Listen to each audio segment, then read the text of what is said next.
예, 예. 네, 강의 시작하도록 할까요? 예,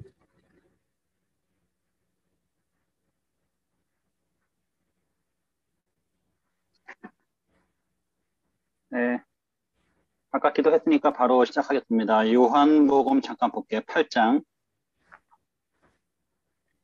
요한복음 8장 31절, 32절 말씀 제가 읽어드리겠습니다. 요한복음 8장 31절, 32절. 그러므로 예수께서 자기를 믿은 유대인들에게 이르시되 너희가 내 말에 거하면 참으로 내 제자가 되고 진리를 알지니 진리가 너희를 자유롭게 하리라. 좀 전에는 저희가 이제 제자의 정체에 대해서 이제 공부를 했고요. 지금 이 시간은 제자의 표지에 대해서 이제 말씀을 드리려고 합니다. 제자란 이래야 된다라고 이제 하는 것이죠. 자, 그러면 하나씩 보도록 하겠습니다. 아까는 이제 론제네커 책으로 공부를 했다는데 이번 시간은 이제 윌킨스 책으로 공부를 하는데 책이 굉장히 두꺼워요. 두껍지만 요한복음 파트만 이제 보도록 그렇게 하겠습니다. 자, 요한복음 예수님이 이 시대의 악으로부터 사람들을 구원해 주시기 위해서 세상에 오셨다고 폭넓게 조망합니다. 아까 이제 보셨겠지만 요한복음은 유대인들 세상을 굉장히 부정적으로 묘사하고 있는데 이 세대의 악으로부터 사람들을 구원하시기 위해서 세상에 오신 분이 바로 우리 주님이시죠. 자, 요한은 구원을 얻기 위해서 진정으로 예수 믿는 사람과 그렇지 않는 사람을 날카롭게 대조합니다. 자, 그 이야기는 가짜로 믿는 사람들이 있다는 것이죠. 우리 중에 알곡과 가라지가 섞여 있다는 얘기를 암시하고 있습니다. 이 대조가 예수님의 제자들 속에 뚜렷하게 드러나고 있죠. 자, 예수님의 제자들은 그분에 대한 신앙이 인생에 변화를 일으킨다는 것을 세상에 생생하게 보여주는 증거입니다. 짧게 제 간증을 하자면, 제가 이제 제 나이 이제 67년생이니까 올해 한국 나이로 55세거든요. 저한테도 이제 사춘기 시절, 중딩의 시절이 있었겠죠. 저희 어머니 쪽, 외가 쪽이 팔남매예요. 어머니가 이제 팔남매 맞이 장녀셨고, 그 바로 밑에 동생이 이제 외삼촌, 큰 외삼촌이 계셨는데, 그 큰 외삼촌 장남하고 저하고 이제 4개월 차이 나는 그런 이제 사촌지간이었습니다. 또 방학 때만 되면 이제 서로 이제 오가면서 이제 교대를 하던 그런 시간들이 있었는데, 한 번은 이제 그 친구가 저한테, 지금은 장로님이신데, 저한테 이런 말 하는 거죠. 야, 상섭아, 너 입이 굉장히 깨끗해졌어. 이렇게 말하는 거죠. 뭐 아시겠지만, 요즘 젊은 친구들, 중학생들의 용어의 한 90%는, 특히 남자애들, 남학생들은 용어의 90%가 욕이잖아요, 욕. 아마 저도 그런 시절을 보냈던 것 같아요. 잘 몰랐는데. 근데 모처럼 만났는데, 방학 때 만났더니, 이제, 같은 동생이 하는 말이, 상서봐, 너 입이 굉장히 깨끗해졌어. 그 이야기는 제가 굉장히 거친 욕을 달고 살았다라는 거죠. 아마도 그 시점에 제가 좀 인격적으로 만났던 것 같아요. 제가 모태신앙이긴 하지만 제가 개인적으로 예수님을 만나고 제 삶이 근본적인 변화를 체험했던 그 출발점이 바로 그 어건이었다고 생각되는 것이죠. 바로 이것이에요. 예수님의 제자들은 그분에 대한 참 신앙이, 참된 믿음이 인생의 변화를 일으킨다는 것, 세상에 생생하게 보여주는 증거라고 할 수가 있습니다. 자, 제자들의 중심, 즉 우리를 위한 예수님의 목적 중심에는 뭐가 있어요? 생명이 있다라고 하는 것이죠. 이 말은 전에는 우리 안에 뭐가 없었다? 생명이 없었다. 우리는 허물과 죄로 죽었던 존재라고 하는 것이죠. 예수님은 유대인들에게 자신이 세상에 오신 이유를 설명하시면서 내가 온 것은 양으로 생명을 얻게 하고 더 풍성히 얻게 하려는 것이라고 말씀하셨어요. 첫 번째는 뭐냐면 생명을 얻게 하고 두 번째는 더 풍성히 얻게 하려고 하는 것이죠. 그런데 많은 분들이 풍성한 삶에 대해서 오해들을 하고 있어요. 이 풍성한 삶이라고 하는 것은 어떤 퀀터티, 양적인 개념이 아니라고 하는 거예요. 퀄러티, 질적인 개념이라고 하는 것이죠. 제가 제 첫 유학생을 이제 캐나다에서 보냈는데 캐나다 처음 배웠던 것들은 뭐 땡큐라든가 쏘리라든가 뭐 이런 기본적인 예의를 배웠었는데 어쨌든 선진국 영국이라든지 캐나다를 경험하면서 제가 배웠던 건 뭐냐면 이게 선진국이구나라는 것을 보게 된 거죠. 우리나라의 이제 경제 그 총량이 영국이나 뭐 캐나다에 거의 모자라지 않습니다. 꽤 높은 수준을 영위하고 있는데 그럼에도 불구하고 우리가 얼마 전에 선진국 대열에 34번째로 들어갔거든요. 뭐 OECD는 오래전에 가입이 되었지만 그런데 이 선진국이다 아니다를 구별하는 결정적인 차이가 뭐냐면 바로 삶의 질이에요. 다시 말하면 우리가 선지고 시민다운 삶의 양식이 있는가라는 것이죠. 다시 말하면 얼마나 많은 부를 갖고 있는가가 어떤 선진국의 척도가 아니고 우리가 중산층이 어떤 모양으로 다른 사람들을 배회하고 약자들을 섬기고 그런 모습이 있느냐라고 하는 것이죠. 다시 말하면 주님 우리에게 풍성한 삶을 주신다라고 했을 때 돈을 많이 벌게 하고 집을 많이 주고 그런 개념이 전혀 아니라고 하는 것이죠. 다시 말하면 신자라는 이래야 한다라고 하는 삶의 질, 달라진 변화된 삶을 우리에게 허락하셨다고 하는 거예요. 예수님 우리가 생물학적으로는 생명과는 전혀 다른 생명을 주시기 위해서 이 땅 가운데 오신 겁니다. 예수님은 다시 말하면 영적 생명을 주시기 위해서 이 땅에 오신 것이죠. 우리 이 점을 분명히 할 필요가 있다는 거예요. 왜냐하면 예수님 주신 생명이야말로 우리에게 의미와 목표를 주기 때문이죠. 자, 그분의 생명이 매일매일의 삶에 변화를 주는 것입니다. 제가 이제 50대 중반, 중년의 나이를 지나가고 있는데 보통 이제 인생의 하프타임을 경험하게 되거든요. 과거에 한 60, 70밖에 안 살 때는 인생이 짧았으니까 한 40대를 반환점으로 보았거든요. 요즘은 이제 그 인생의 주기가 이제 늘어나면서, 전환점 보통 60으로 보기도 해요. 자, 그런데 이제 한국 사회의 경우는 보통 40대 후반, 50대 초반 되면 이제 은퇴를 하고 제 인생의 이모자가 시작합니다. 이제 문제는 이제 인생의 후반전을 시작하면서 내가 지금까지 잘못 살아왔다. 라고 하는 것도 굉장히 위험할 수 있습니다. 살 만큼 살았는데, 이제 지금은 이제 인생을 정리하고 새로운 방향으로 나아가야 될 그런 단계인데, 내가 잘못 살았다. 이거 굉장히 심각한 문제를 이야기한다라고 하는 것이죠. 다시 말하면, 예수님 우리가 허락하신 그 생명의 말로 우리에게 의미와 목표를 준다라는 거예요. 여러분, 하프타임이라는 책을 읽어보신 분도 계실 텐데, 그 책의 저자가 하는 얘기는 뭐냐면, 대부분의 사람들 전반전은 뭘 위해 사냐면, 성공을 위해 산다라는 거예요. 소위 말하는 세상에서의 부라든지 권력이라든지 안정된 삶을 위해 살아간다는 것이죠. 하지만 후반전이 되게 되면 의미와 가치를 위해 살아간다고 하는 거예요. 하지만 우리 예수님 인격적으로 만나는 그 순간부터 새로운 의미, 그런 가치를 위해서 살아갈 필요가 있다고 하는 것이죠. 자, 요한은 신앙과 불신앙 사이에 분명한 선을 긋고 있다는 거죠. 자, C.S. 루이스가 말했던 것처럼 우주에는 중립지대란 존재하지 않습니다. 하나님 편에 서든지 아니면 마귀 편에 서든지 그 중간쯤은 없는 거예요. 요한도 마찬가지죠. 신앙과 불신앙 사이에 어떤 명확한 선을 긋고 있다고 하는 것이죠. 참된 신앙만이 참된 제자를 만들고 외부의 믿음이 그러한 급격한 변화를 만드는 결과 외부의 삶이 그 믿음을 입증할 것임을 요한은 보여주고 있다는 거예요. 무슨 이야기냐면 참된 믿음이 있다면 그 믿음은 변화를 만들어내고 만다는 거죠. 그런데 그 변화된 삶이 이 믿음이 진짜라는 것을 입증하게 될 것이라고 하는 것이죠. 다시 말하면 이것이 상호 연결되어 있습니다. 자, 요한에게는 굉장히 독특한 세계관이 있었는데요. 자, 요한의 관점에서 본 제자들의 의미와 성격에 대한 최근의 연구들은 다양한 해석 방법론을 채택했는데 요한복음에 나타나는 제자들의 세 가지 근본적인 측면에서는 전체적인 합의에 도달했습니다. 자, 첫 번째 제자의 중심 특징이 뭐냐면 이 아버지와 자신을 연결하는 예수님의 주장을 믿는 것이죠. 대표적인 게 뭡니까? 나와 아버지는 하나이니라 이렇게 말하는 거예요. 나는 누구의 예수님이고 아버지는 하나님이거든요. 그러니까 자신과 하나님을 어떤 관계로 규명했냐면 아버지와 아들의 관계로 규명했다고 하는 거예요. 물론 저나 여러분이나 다 어떻습니까? 하나님의 자녀들이죠. 영접하는 자, 곧 그 이름을 믿는 자들에게는 하나님의 자녀가 되는 권세를 주셨는데 우리가 그분의 아들이 되고 우리가 그분의 딸이 된 것은 어디까지나 입양된 거예요. 우리의 믿음으로 말미암아 하나님의 아들로 딸로 입양이 됐단 말이죠. 그러니까 우리의 신분은 양자입니다. 하지만 예수님의 경우는 예수님의 친자라고 볼 수가 있는 거죠. 자, 그분은 영원전부터 영원까지 하나님의 친아들이라고 하는 것이죠. 다시 말하면 제자의 첫 번째 특징이 뭐냐라고 했을 때 이 아버지와 자신을 연결하는 예수님의 주장을 믿는 거라고 하는 것이죠. 자, 특별히 12은요, 처음부터 예수님이 진정 누구였는지를 인식하고 환호하고 믿은 사람들이라고 하는 거예요. 아까 제가 잠깐 윌리엄 브레드의 메시아다 비밀 사상 얘기를 했는데, 자, 공건 복음에는 마치 메시아다 비밀이 있는 것처럼 이제 표현되어 있거든요. 다시 말하면 초반에는 예수님이 메시아인지를 감추고 있다가 서서히 나중에 가서 예수님이 그분이 메시아였어 라고 제자들도 깨닫게 되고 예수님도 공공연히 선포를 하게 된다는 거죠. 하지만 요한복음의 경우는 처음부터 메시아라는 사실이 나온다는 거죠.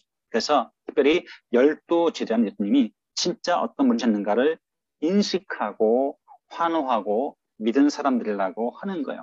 아까 첫 시간에 공부했던 것처럼 요한복음에 한 100번 정도 믿다라는 동사, 알다라는 동사가 나온다고 말씀을 드렸어요. 그래서 이 알의 영역, 인식의 영역은 대단히 중요하다는 거죠. 예수님 누구신지를 먼저 알았다라는 거예요. 두 번째는 뭐냐면 환호하는 겁니다. 환호.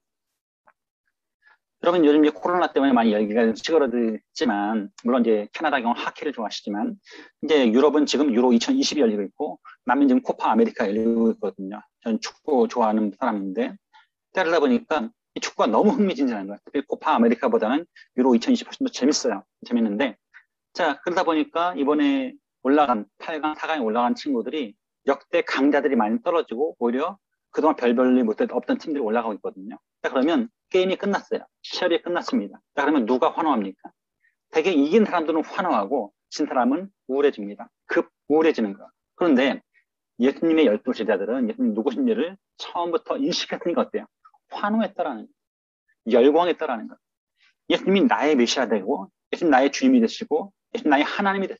그 사실을 열광하고 환호했다라는 거. 다시 말하면 복음이라고 하는 것은 감출 수 없는 비밀이라는 거. 그러니까 요한복음 처음부터 메시아라는 것을 강조하고 환호했다는 것. 뿐만 아니라 예수님이 누구셨는지를 믿은 사람들이 바로 12제자라고 하는 것이죠. 자, 요한복음의 예수님의 제자들은 예수님의 공적 사역이 시작된 가나 혼인잔치 때 처음 등장하게 됩니다. 예수님은 최초로 기록된 기적을 통해서 물로 포도주를 만드셨는데 그 후에 요한은 2장 11절에서 예수께서 이 첫 표적을 가나에 행하여 그의 영광을 나타내심에 제자들이 그를 믿으니라고 말하고 있습니다. 다시 말하면 제자란보다 신자다. 처음 표적에서 믿음이 강조가 되고 있어요. 이것은 요한이 자신의 복음서 가진 목적을 최초로 암시하는 말인데 그는 이 목적을 복음서 뒷부분에서 다시 한번 명확하게 진술하게 됩니다. 요한복음 20장 30절로 31절에 보면 이렇게 되어 있죠.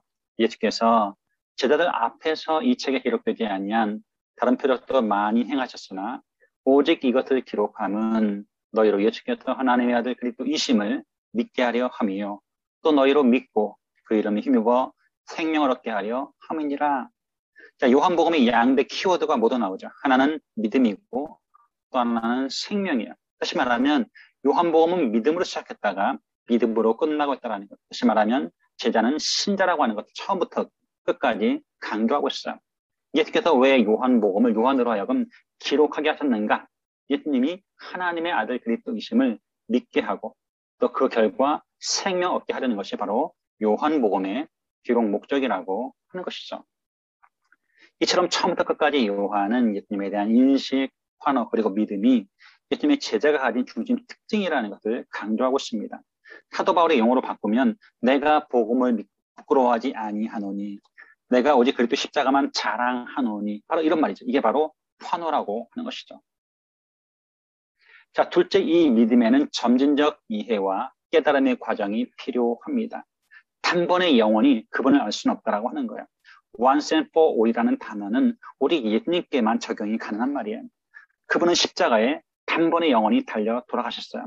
하지만 우리는 단번에 영원한 믿음을 갖게 되는 것이 아니라는 것이죠. 우리의 믿음은 점진적인 이해와 점진적인 깨달음의 과정이 반드시 필요하다고 하는 거예요.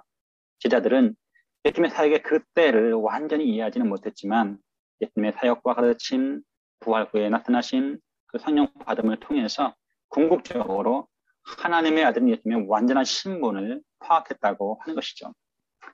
여러분 그 가나 혼인잔치에서 예수님이 상당히 약간 좀 거들먹거림처럼 보이는 그러한 표현을 하시잖아요. 어머니여 아직 내 때가 이르지 못했습니다. 이렇게 말하죠. 자, 요한복음의 때의 관점도 굉장히 중요한 거죠. 아직 자신의 신분을 완전히 드러낼 때는 아니라고 주님은 지금 말씀하고 계신 거예요. 어쨌든 제자들은 어떤 방식으로 이 세 가지 단계를 통해서 예수님이 누구신지를 제대로 알고 깨닫기 시작했다라는 것. 첫 번째 예수님의 사역을 통해서, 두 번째는 예수님의 가르침을 통해서 알게 됩니다.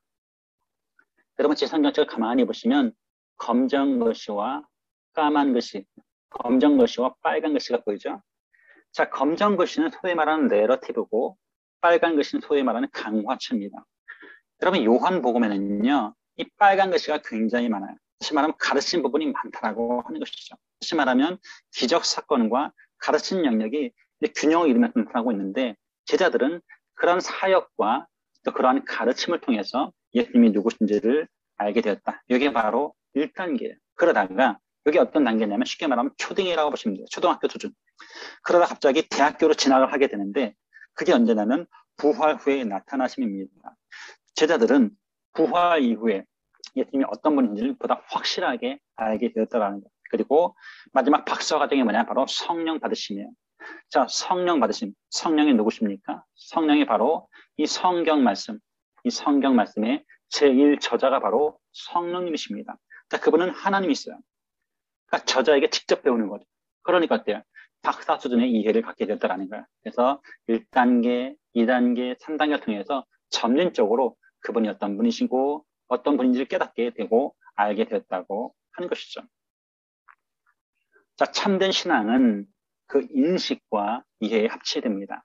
예수님과 함께 걸음이여 그분의 사역을 보고 그분의 가르침을 듣고 그분의 부활을 목격하고 그분의 성령을 받음으로 제자들은 점점 더 예수님이 진정 누구신지 인식하고 이해했으며 더불어 예수님께 대한 믿음도 성장했습니다. 이처럼 참된 믿음이라고 하는 것은 예수님의 정체를 바르게 인식하고 이해함에 따라서 성장하고 성숙해야 한다고 하는 거예요. 제가 여러분 지금 5개월 만에 만났잖아요. 5개월 만에. 저도 성장하기 위해서 끊임없이 노력을 합니다. 여러분 어제와 오늘이 달라야 돼요. 오늘의 삶이 어제보다 성장하면 참 좋겠죠. 근데 그렇게 성장하지 못하는 것이 현실이잖아요. 하지만 적어도 1년 전보다 지금의 내 모습이 성장해야 한다고 하는 것이죠. 교회를 아무리 오래 다녀도 성장하지 않는다라고 한다면, 제자훈련을 아무리 오래 받아도 성장하지 않는다라고 한다면 우리는 병들어 있는 것이고 무언가 심각한 문제라고 할 수가 있습니다. 다시 말하면 예수님을 알면 알수록 어때요? 우리 믿음도 우리의 성품도 점점 성숙하고 성장할 필요가 있겠다라고 하는 것이죠. 세 번째 요한의 독특한 세계관은 뭐냐면, 요한은 신자와 불신자, 또 제자와 비제자 사이를 지속적이고 의도적으로 대조합니다. 자, 비제자, 곧 불신자는 불신 세상의 일부라고 할 수가 있어요. 자, 하나의 범죄로서 세상은 본래 하나님께 적극적으로 적대적인 모든 사람을 포함하지만, 요한의 서술에서는 세상이 실질적으로 유대인들이라는 범주와 동요가 됩니다. 자, 그 결과 믿는 제자들과 믿지 않는 유대인 사이에 매우 특별한 그런 대비가 형성이 된다고 볼 수가 있겠죠. 예수님의 제자들은 진정으로 믿습니다. 자, 그러므로 제자들은 믿지 않는 자, 세상에 속한 자, 예수님을 거부한 자, 궁극적으로 자기 죽음에 대한 책임을 질 자들로 분리가 돼요. 자, 첫 번째 시간의 공방으로 따지면 어떻습니까? 제자 그룹은 세례 요한의 그룹에서 일부가 나오긴 했지만 그들과는 구별된 사람들. 제자 그룹은 유대인과 구별된 사람들. 제자 그룹은 세상과 구별된 사람들. 같은 맥락을 이야기하고 있는 거예요. 아주 간단하게 말하면 제자들은 믿지 않는 자, 비신자와 구별되고 세상에 속한 자와 구별되고 예수님을 거부한 자와 구별되고 결국 자기 죽음의 책임을 질 자들과 구별된다고 하는 거예요. 이 말을 뒤집으면 제자들은 믿는 사람들이고 세상에 속하지 않은 사람들이고 예수님을 받아들이는 사람이고 자기 죽음에 대한 책임을 우리가 지지 않죠? 예수님이 져준 분이라고 하는 것을 믿는 사람들이라고 하는 것이죠. 자, 두 번째 테마는 요한의 제자도의 발전이라고 할 수 있습니다. 요한은요, 분명히 제자들 중심으로 믿음을 강조하고 있어요. 또한 요한은 믿음을 참된 제자와 거짓된 제자를 구분한 특징으로 강조하며 믿음을 제자도 발전의 중심으로 강조합니다. 여러 번 반복하지만 결국 제자란 무엇이다? 신자라고 하는 것이다. 그게 뭐예요? 제자 훈련은 곧 뭐라는 거예요? 신앙 훈련이라고 하는 거예요. 다시 말하면 믿음 훈련이라고 하는 것이죠. 여러분 믿음이 성장하고 있습니까? 작년에 비해서 올해 믿음이 성장했나요? 여러분 이제 오늘 한국사에 유행하는 것 중에 하나가 뭐냐면 오하운이라는 말이 있어요. 오하운. 오늘 하루 운동하기. 코로나 때문에 밖에 나가서 운동하지 못하고 또 방역을 위해서라도 자기 건강을 위해서라도 운동이 필요한 거죠. 그래서 비록 헬스장에 가지 못한다 하더라도 홈트가 엄청나게 유행하면서 집에서 운동을 하게 되는데 되게 저 정도 나이가 되면 어떤 유산소 운동보다는 이제 근력 운동이 훨씬 더 중요해지게 되거든요. 그런데 이 근력 운동을 하게 되면 뭐가 중요해요? 근육이 찢어질 때까지 운동을 해야 됩니다. 그러니까 처음에 근육이 감당할 정도 운동하게 되면 근육이 붙지 않는 거예요. 마찬가지라고 하는 것이죠. 우리의 믿음도 마찬가지예요. 믿음이 우리가 감당할 만한 설렁설렁해서는 우리 믿음이 강화되지 않는다는 거죠. 좀 빡시고 좀 어렵고 좀 힘든 시기를 거쳐야만 어때요? 우리의 믿음이 쑥쑥 자란다라고 하는 것이죠. 자, 제자들은 예수님의 표적을 보았으며 그분의 가르침을 듣고 믿었지만 그들의 신앙은 믿음에 결함이 있던 사람들과 질적으로 달랐습니다. 여러분 성경에 보면 완전하다라는 말이 나오고 또 온전하다라는 말이 나와요. 자, 그런데 이 완전과 온전은 동의어가 아닙니다. 엄밀하게 말하면 이 완전이란 용어는 누구한테만? 하나님께만 쓸 수 있어요. 하나님만이 완전하시죠. 하지만 감히 우리도 온전하다는 말을 쓸 수가 있어요. 자, 그러면 이 온전의 개념을 어떻게 이해하면 좋으냐면 이렇게 보시면 좋을 것 같아요. 혹시 여러분 가정에 뭐 임신한 분이 계십니까? 자, 임신하게 되면 그 임신한 여성이 꼭 하는 검사가 있습니다. 임신하고 나서 엄청나게 많은 검사를 해요. 그런데 제일 중요한 것 중에 하나가 뭐냐면 이 태아가 문제가 없는가를 검사하는 거죠. 물론 산모도 중요하겠죠. 다시 말하면 이 태아에게 어떤 장애가 없는가 살피게 돼요. 또 다행히 이 아이가 건강에 태어나면 우리는 그것 때문에 엄청나게 기뻐하고 또 감사하겠죠. 그때 쓰는 단어가 바로 온전입니다.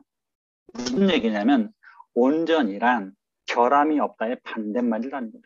다시 말하면 제자들의 믿음은 뭐냐면 믿음의 결함이 있던 사람들과는 근본적으로 질적으로 달랐다고 하는 것이죠. 예수님의 사역 초기에 명절을 맞아서 예루살렘에 있던 군중은요, 예수님이 행하시는 표적을 보고 믿었다라고 되어 있습니다. 하지만 예수님은 그들에게 자신을 의탁하지 않으셨는데 이미 그들이 올바르게 믿지 않았음을 인식한 결과입니다. 자, 제가 인용한 본문이 어디냐면 2장 23절에서 25절이란 말이에요. 자, 그런데 어떤 장면들일까요? 당연히 첫 번째 표적 뒤입니다. 가나의 혼인잔치 뒤에요. 자, 가나의 혼인잔치에서 어떤 일이 벌어졌어요? 물이 변해서 포도주가 되었단 말이죠. 이 첫 번째 표적을 보고 믿은 사람들이 있었는데 예수님이 그들에게 자신의 삶을 의탁하지 않았다고 하는 거죠. 여러분, 신뢰라고 하는 것은요, 쌍방적인 겁니다. 상호적인 거예요. 다시 말하면 우리도 주님께 신뢰를 두지만 주님도 우리에게 신뢰를 둔다라는 거예요. 우리가 그분을 믿는 것은 믿음이라고 말하는데 그분은 우리에게 자신을 의탁하지 않았다고 되어 있어요. 왜? 이 친구들 믿을 수 없는 친구들이라는 거예요. 왜? 그들은 표적을 보고 믿은 사람들이라는 거예요. 다시 말하면 온전한 믿음을 갖지 않았다라고 하는 것이죠. 자, 레이먼드 브라운의 설명입니다. 이렇게 말해요. 자, 본문에 묘사된 반응은 과도기적 성격을 가진다. 이러한 반응은 성전 장면에 나온 유대인들의 적대적 무지보다는 낫지만 2장 11절에서 표적을 통해 예수님의 영광을 보았던 제자들의 믿음에는 미치지 못한다.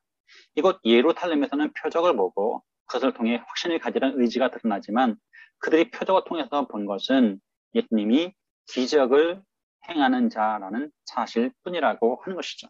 무슨 얘기냐면 그들은 단지 예수님이 그냥 기적을 행하는 분 정도로만 생각했다고 하는 거예요. 다시 말하면 그들의 믿음은 표적을 보고 믿는 믿음이라고 하는 것이죠. 이것은 충분한 제자도 충분한 믿음이라고 할 수 없다고 하는 것이죠. 자, 다른 사례는 훨씬 더 충격적입니다. 자, 요한복음 6장에 보게 되면 소위 말하는 그 오병이어 사건 등장해요. 그래서 예수님은 자신을 생명의 떡으로 묘사한 설교를 하시면서 예수님은 자신의 살을 먹고 자신의 피를 마시는데 참된 생명이 있다고 말씀하셨어요. 그래서 우리는요, 성경을 너무 오랫동안 읽어오고 그걸 너무 오랫동안 다니다 보니까 이 성경 본문을 낯설게 보는데 실패하고 있습니다. 하지만 우리 성경을 낯설게 보실 필요가 있어요. 마치 처음 보는 것처럼 그 본문을 생각할 필요가 있습니다. 그리고 여러분 자신이 그 현장에 가 보실 필요가 있다는 것. 여러분이 거기에 등장하는 등장인물의 입장에 한번 되어 보실 필요가 있다라고 하는 거예요. 예를 들면 여러분 한번 유대인이 되어 보는 겁니다.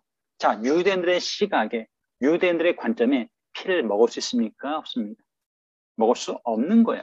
예수님이 내 살을 먹고 내 피를 마시는 자에게 참된 생명이 있다라고 말씀하시니까 그 말씀이 도무지 이해가 되지 않았다라고 하는 거예요. 요한은 예수님의 제자 중 많은 이들에게 이 가르침이 특별히 어려웠다고 전합니다. 그래서 예수님은 그때 그들의 진짜 문제를 드러내십니다. 6장 63절 64절에 보면 이렇게 되어 있어요. 살리는 것은 영이니 육은 무익하니라. 내가 너에게 이런 말은 영이요 생명이라. 그러나 너희 중에 믿지 아니한 자들이 있느니라 하시니 이는 예수께서 믿지 아니한 자들이 누구며 자기를 팔 자가 누구인지 처음부터 아심이러라. 다시 말하면 그 현장에 누가 있었다? 꽤 많은 사람이 있었지만 그들 다 믿은 것은 아니라고 하는 것이죠. 다시 말하면 그 중에 누가 있다? 비신자가 있다는 거야. 그 중에 누가 있다? 비제자가 있다고 하는 거예요. 이게 바로 그들의 진짜 문제였다고 하는 것이죠. 혈과 육 안에 나타난 계시는 혈과 육의 모순임에 틀림이었습니다. 자, 거기에는 스캔들이 내포되어 있게 마련이죠. 예수님은요, 주춧돌인 동시에 걸림돌이기도 하다라고 하는 거예요. 예수님 뭐라고 말합니까?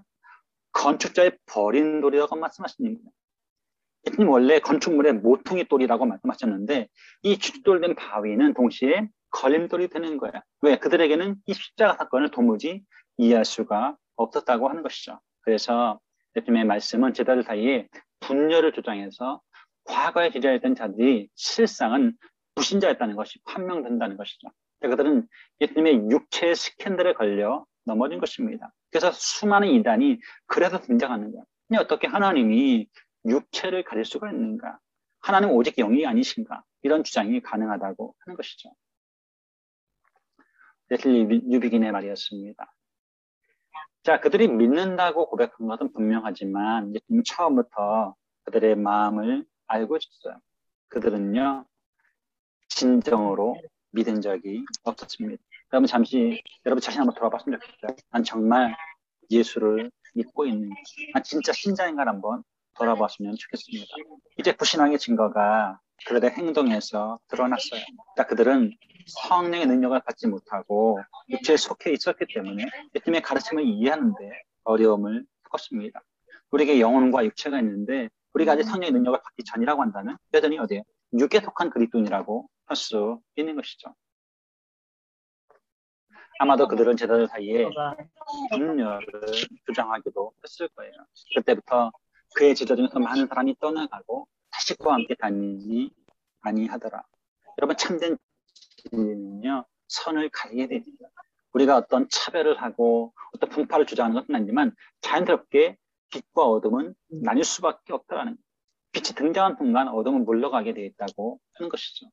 그러니까 그들이 예수님에게 일종의 헌신을 하긴 했지만 주에 나타난 행동은 그들의 불신앙을 보여주고 있다는 거예요. 그럼 지금 이 순간 누가 가장 많이 섬기고 있습니까? 여러분 아마 저라고 생각할 거예요. 아니에요. 여러분이 저를 섬기고 있는 겁니다. 이 강의를 이 무더운 여름날 꼬박 앉아서 그것도 줌으로 듣고 있다. 엄청난 헌신을 요구하는 거예요. 자, 그때 막연한 추천자들이 일종의 헌신을 하긴 했지만 그들의 삶을 보게 되면 그들은 진짜 믿은 것은 아니었다는 점을 알 수가 있다는 것이죠. 예수님 제자 중에 한 무리 사람들이 떠난 다음에 12를 향해서 이렇게 묻습니다. 너희도 가려느냐? You too? 이렇게 말씀하시는 거예요. 너희도 가려느냐고 묻고 계신 거죠. 12의 대변인으로 베드로가 앞에 나서서 예수님을 따른다는 것이 그들에게 무엇을 의미한지를 분명하게 말하고 있습니다. 자, 시몬 베드로가 대답하되 주여 영생의 말씀이 주께 있사오니 우리가 누구에게로 가오리까? 우리는 주가 하나님의 거룩한 자이신 줄 믿고 알았사옵나이다. 자, 베드로의 신앙 고백은요 한 가지가 아니에요. 사실은 두 가지라고 볼 수가 있습니다. 첫 번째는 뭐냐면 영생의 말씀이 주님께 있다라는 거예요. 생명의 말씀이 주님께 있다는 거예요. 진리의 말씀이 주님께 있다고 말씀하십니다. 두 번째는 뭐냐면 주님은 하나님의 거룩한 자라고 하는 것이죠.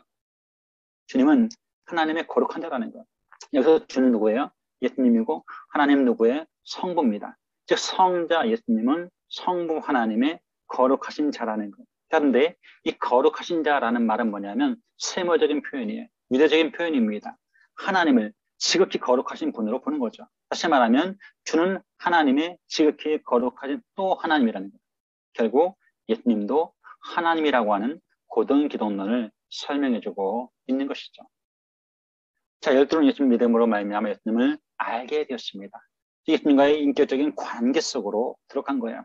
언제나 말씀드리지만 투두보다 뭐가 먼저다? 투비가 먼저다. 행위보다 뭐가 먼저다? 관계가 먼저다. 직사법보다 명령법보다 뭐가 먼저다? 직설법이 먼저다. 우리의 순종보다 뭐가 먼저다? 하나님의 은혜가 먼저라고 하는 것이죠. 예수님을 아는 작업이 먼저라고 하는 것이죠. 더 넓은 범위의 제자들이 예수님을 떠나므로 그들의 불신앙을 드러낸 반면에 베드로의 고백은요, 참된 신앙의 신뢰, 다시 말하면 예수님의 말씀을 영생에 대한 진리라고 선언하는 사람의 신뢰였습니다. 여러분에게 이 책은 어떤 의미를 갖고 있습니까? 여러분에게 이 성경책은 어떤 의미를 갖고 있습니까? 저는 장로교 목사예요. 장로교 목사다 보니까 제 안에 어떤 고백이 있냐면 이런 고백이 있습니다. 위트미터 신앙고백에서 보면 이런 말씀이 있어요. 성경은 우리의 신앙과 생활의 유일한 표준이 됨을 믿으며 그렇게 돼 있어요. 저는 여기서 조금 더 확장해서 이렇게 말합니다.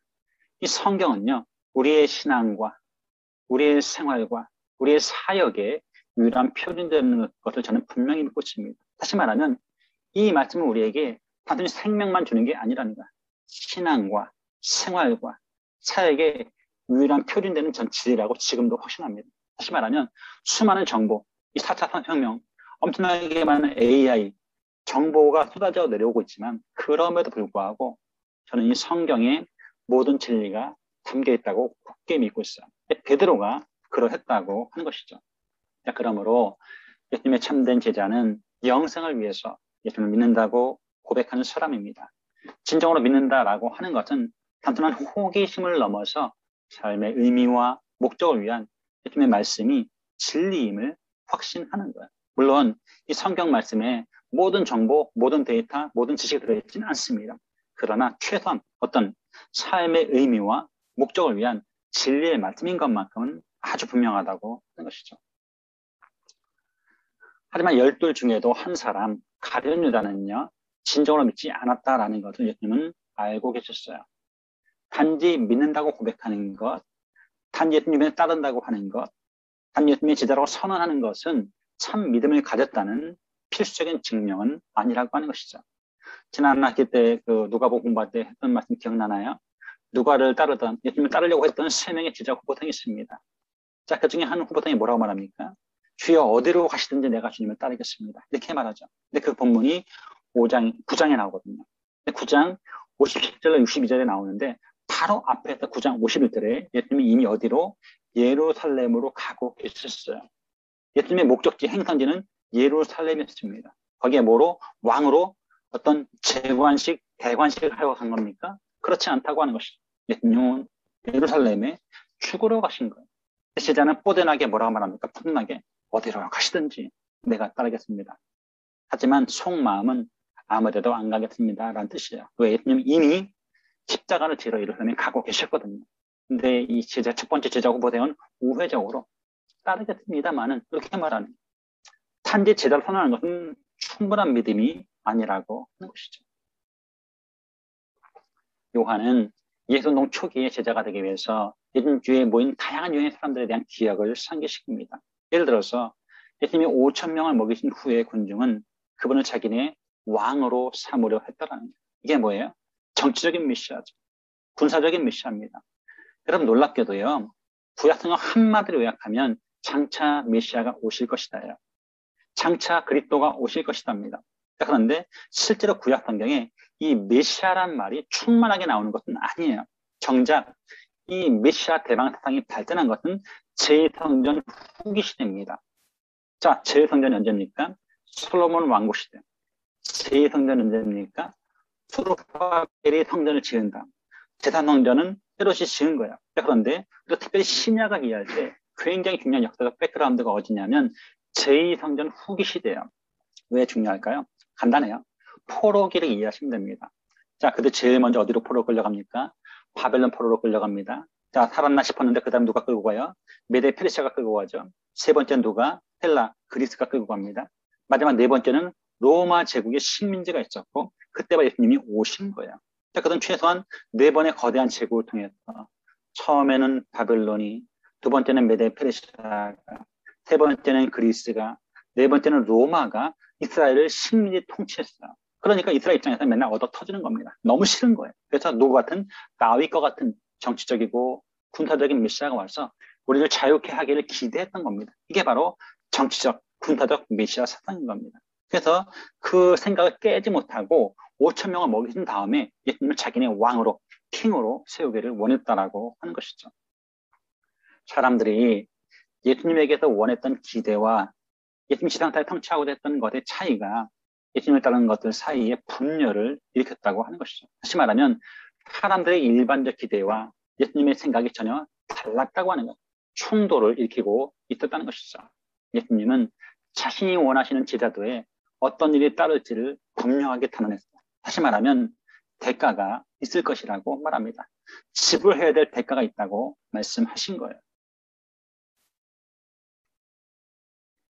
자, 1년의 제자들이 예수님을 떠난 후에 일종의 채로 걸러내는 작업들이 예수님의 사역 안에서 일어났습니다. 처음에는 많은 수의 제자들이 자기 뜻대로 예수님을 따랐지만 이제 예수님이 자신을 따르는 사람들에게 우리가 그분이 원하는 유형의 제자인지 스스로 점검할 것을 도전하기 시작했어요. 여러분, 한국교회 성도들이 많이 오해하는 용어가 하나 있어요. 그게 바로 뭐냐면 충성이라는 단어입니다. 충성. 충성을 어떻게 이해하냐면 땀을 뻘뻘 흘리면서 열심을 내면 충성한다고 생각합니다. 그렇지, 김 집사, 박 장로가 최고지. 봐봐, 이 뜨거운 여름에 나와서 청소하고 주차 안내하고 또 저 김건다 봐, 와서 주방 봉사하고 얼마나 멋져, 아름다워, 이렇게 생각합니다. 아니라고 하는 거예요. 충성은 땀을 내는 그런 열심이 아니라는 거예요. 충성은 뭐냐면 주인의 뜻대로 행하는 것이 충성이라고 하는 것입니다. 다시 말하면 내 멋대로 섬기는 게 아니에요. 의외로 많은 성도들이 성격대로 예수님을 믿습니다. 하지만 우리는 성경대로 예수를 따를 필요가 있다는 거예요. 주님이 무엇을 원하시는가, 주님의 뜻이 무엇이고 주님이 무엇을 원하시는가를 알고 그 뜻에 합당하게 생활해야 한다고 하는 것이죠. 그래서 주님이 원하시는 유형의 제자가 될 필요가 있다는 이야기예요.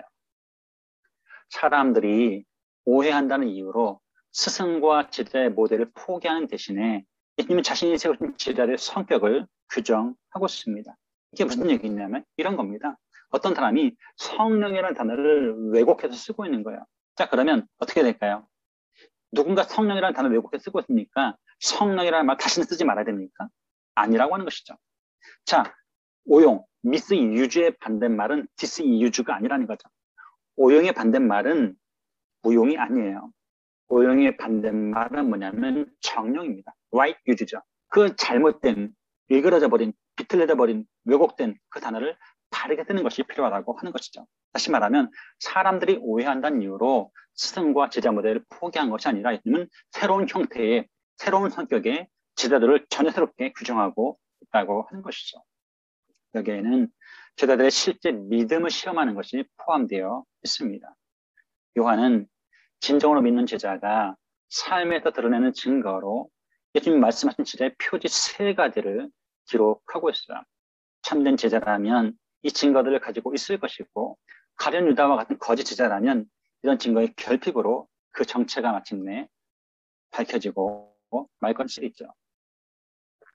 따르면 요한복음에 나타나는 첫 번째 제자의 표지가 무엇인가? 라고 했을 때 예수님 말씀에 거하는 것입니다. 요한이 이렇게 말하죠. 요한복음 8장 31, 32 아까 읽었던 말씀입니다. 그러므로 예수께서 자기를 믿은 유대인들에게 이르시되 너희가 내 말에 거하면 참으로 내 제자가 되고 진리를 알지니 진리가 너희를 자유롭게 하리라. 성경 읽을 때 여러분이 이런 키워드를 찾아내는 작업들을 하셔야 돼요. 그래야 여러분이 전문적인 설교가, 전문적인 설교 속으로 운동가가 될 수 있습니다. 말씀을 바르게 해석할 수가 있는 거죠. 이게 뭐다? 내 말에 거하면 이라는 말이에요. 자, 어떤 사람들이 이 유대인들이 예수님께 대한 참신함을 발휘했다고 말하지만 대부분의 주석가들은 곁되는 문맥이 유대인들의 믿음에 결함이 있음을 지적하고 있습니다. 요한복음 유대인들 항상 문제가 있는 믿음의 결함 있는 친구들로 묘사가 되고 있어요. 자, 요한의 통상적인 어법에서 유대인이라는 표현은 예수님에게 적대적인 사람들을 의미합니다. 자, 그를 믿은 유대인들이라는 어구는 효과를 위해서 의도적으로 모순되는 용어를 사용한 것입니다. 그러니까 요한의 용예를 보게 되면 유대인들은 예수님 믿을 수가 없는 존재예요. 근데도 그를 믿은 유대인이란 말은 뭐냐면 그들이 믿노라는 신용을 갖고 있었으나 믿노라는 모양을 갖고 있었으나 실제로 믿지 않은 사람들이라는 거죠. 그러니까 어떤 반어적인 효과 기법을 드러내는 것이라고 할 수가 있는 것이죠. 자, 그들은 여전히 민족에 대한 메시아의 열망을 가진 참된 유대인들이었지만 예수님을 대적하는 자들의 일부였다고 하는 것이죠. 그러니까 동상이몽을 꿈꾸고 있는 거예요. 그들도 메시아를 기대했지만 그들이 기대하는 메시아는 나는 아니라는 거예요. 너희들은 정치적이고 군사적이고 배불려주고 이런 자를 원했지만 나는 고난받는 메시아라는 사실을 강조하고 있는 것이죠. 차이니 그들은 예수님을 하나님의 아들로 믿지는 않았습니다. 그들은 예수님의 말을 어느 정도 믿어준 거예요. 그러니까 100% 믿어야 되는데 30%, 50%, 심지어 10%, 5%밖에 안 믿었다고 하는 것이죠. 자, 그들이 예수님의 말씀에 계속 거하는 상태를 유지한다면 그것이 그들에게 예수님의 계시가 될 것이고 그 능력을 발휘하게 될 것입니다. 자, 그렇게 되면 진리가 그들을 해방함으로 이것이 그들에게 구원이 될 거라고 하는 거예요. 그래서 키워드는 뭐냐면 계속 거해야 한다고 하는 거예요. 헬라어로는 메노라는 말을 쓰고 있는데 이 거하다라는 말은요. 이 거하다라는 말은 이렇게 보시면 돼요. 여러분 저는 지금 어디 있습니까? 대한민국 한국에 있어요. 여러분은 어디 있어요? 캐나다 밴쿠버에 계시죠? 자, 그러면 저는 여러분과 함께 거하는 사람이 아니고 뜨내기 강사입니다. 뭐 한 학기에 한 번, 한 학기에 2번 만나는 그런 사람이야. 저는 유하는 강사예요. 하지만 하영찬 박사님 어때요? 여러분과 함께 거하는 존재라고 하는 것이죠. 바로 이거예요. 자, 거한다는 말은 뭐냐면 계속적으로 머무르다는 뜻이에요. 하지만 유한다는 말은 뭐냐면 잠깐 머무르는 겁니다. 일종의 나그네와 같은 존재라고 하는 것이죠. 우리 예수님 말씀에 나그네처럼 거해서는 안 된다라는 거야. 항상 계속해서 끊임없이 거주하는 상태를 볼 필요가 있다고 하는 것이죠. 자, 조건적 진술. 너희가 내 말에 거하면 그들이 미래에 예수님 말씀에 충성한다면 그들의 현재 신앙 고백이 사실임을 증명하게 될 것이라는 거예요.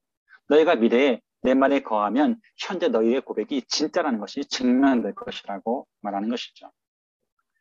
자, 미래 조건의 결론이 현재 시제로 되어 있는데 이것은 거하느냐, 거하지 않느냐가 그들 현재 주장의 증거가 되리라고 하는 의미를 담고 있습니다. 자, 이 유대인들은요, 참된 신자가 아니었어요. 그들은 예수님이 민족의 구원자라고 믿었을 수도 있고 또는 예수님을 단지 뛰어난 선생으로만 생각했을 수도 있다라는 거죠. 그러니까 일종의 혁명가로 생각할 수도 있고 일종의 왓비로 생각할 수도 있다고 하는 것이죠. 하지만 그들에게 필요한 것은 더 큰 헌신이 아니라 구원, 그건 참된 믿음이라고 하는 것이죠. 아마 우리 중 다수는 이런 생각들을 할 겁니다. 주님 나한테 큰 믿음을 주세요. 이 산을 명해서 저 바다로 던지면 던져진 그런 놀라운 믿음을 주세요. 라고 위대한 믿음을 구할 수 있습니다. 하지만 하나님은 우리에게 위대한 믿음을 구하는 게 아닙니다. 하나 우리에게 위대한 믿음을 원하는 게 아닙니다. 하나 우리에게 진짜 믿음을 원하고 계시다라는 것. 우리는 위대하신 하나님을 진짜 믿으면 충분하다고 하는 것이죠. 참 믿음은요. 그분의 말씀에 거한다는 증거에 의해서 입증될 것입니다. 자, 그러면 그들은 죄에서 해방돼서 참된 제자로 설 수 있게 될 거라는 사실이죠. 자, 거한다라는 말은요. 존재의 영역 안에 머문다는 뜻인데 여기서 존재의 영역이란 예수님의 말씀이에요. 여러분 존재의 영역 하니까 왠지 철학적이고 좀 어려워 보이잖아요. 자, 쉽게 설명해 볼게요. 자, 물고기가 어디에 있으면 안전합니까? 물고기는 물 안에 있어야 돼요. 그럴 때만 안전합니다. 그럴 때만 살 수 있어요. 그때 물이 뭐다?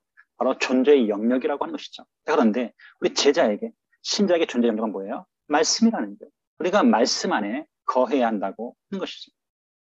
여러분 기차가 어디에 있을 때 안전합니까? 기차는 레일 위에 있을 때만 안전합니다. 자, 기차에게 존재의 영역은 어디다? 레일이라는 거예요. 다시 말하면 우리가 오직 이 말씀 위에 서 있을 때만, 이 말씀 위에 서 있을 때 가장 안전하고 우리가 생명을 유지할 수 있다고 하는 것이죠. 이것은 단순한 호기심을 넘어서 삶의 의미와 목적에 대한 예수님의 말씀이 진리임을 믿는 것인데 베드로가 선언한 내용이 바로 그것이라고 하는 것이죠.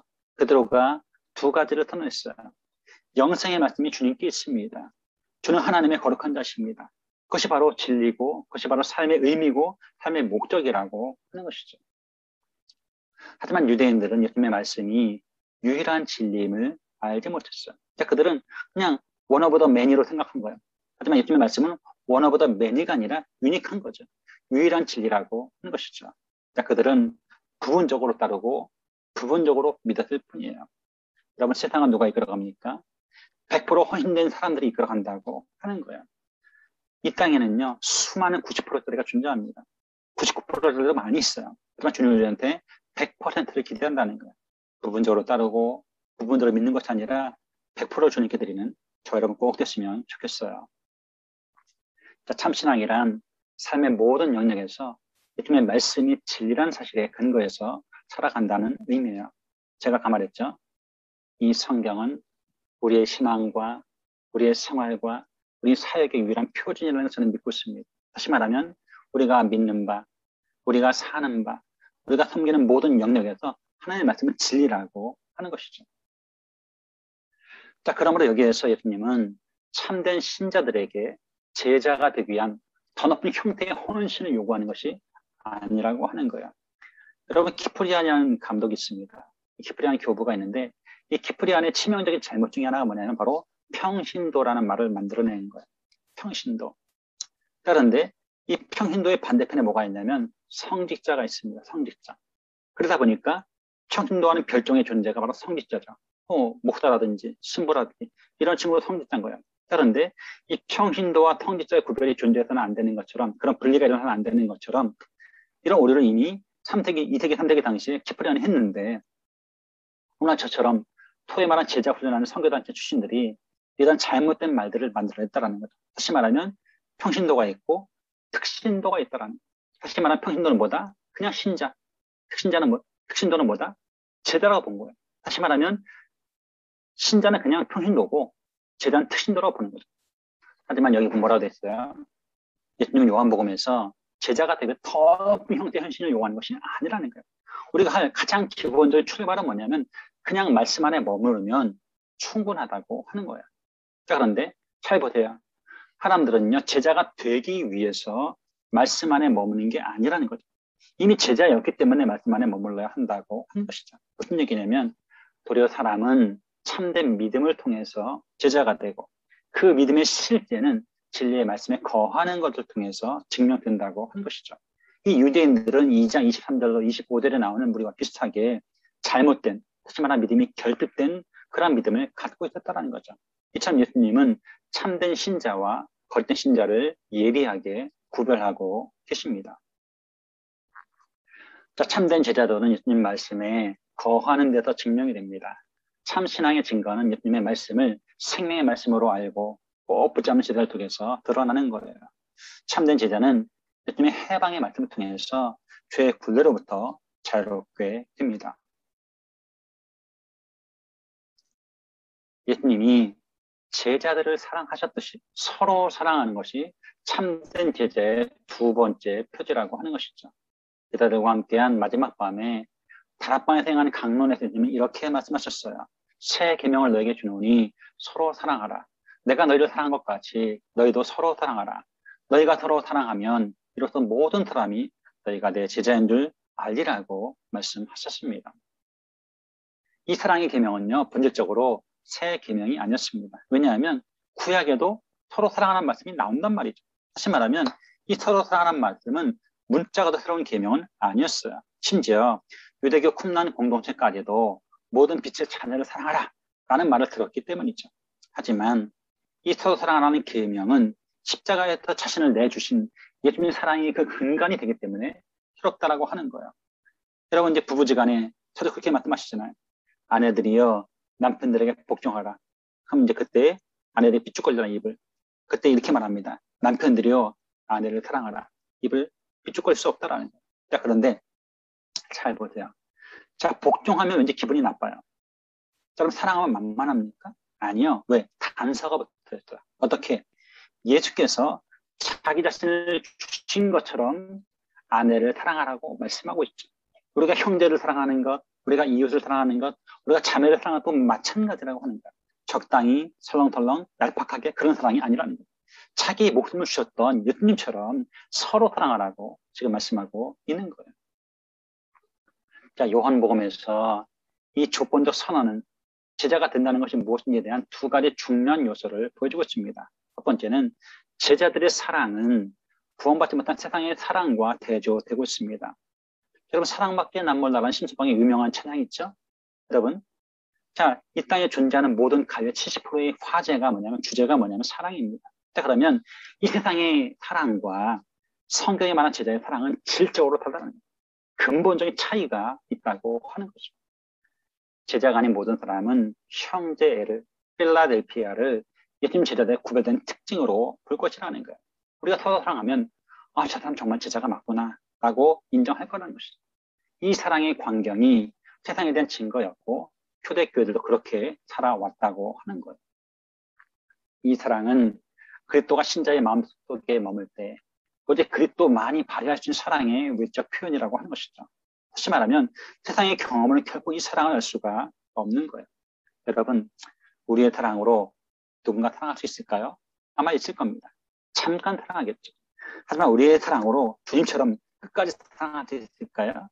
죽기까지 사랑할 수 있을까요? 영원토록 사랑할 수 있을까요? 천만의 말씀이에요. 결코 그럴 수 없다고 하는 거예요. 그리스도께서 우리 마음에 머물 때에만 우리 그분의 사랑으로 누군가를 사랑할 수 있다고 하는 것이죠.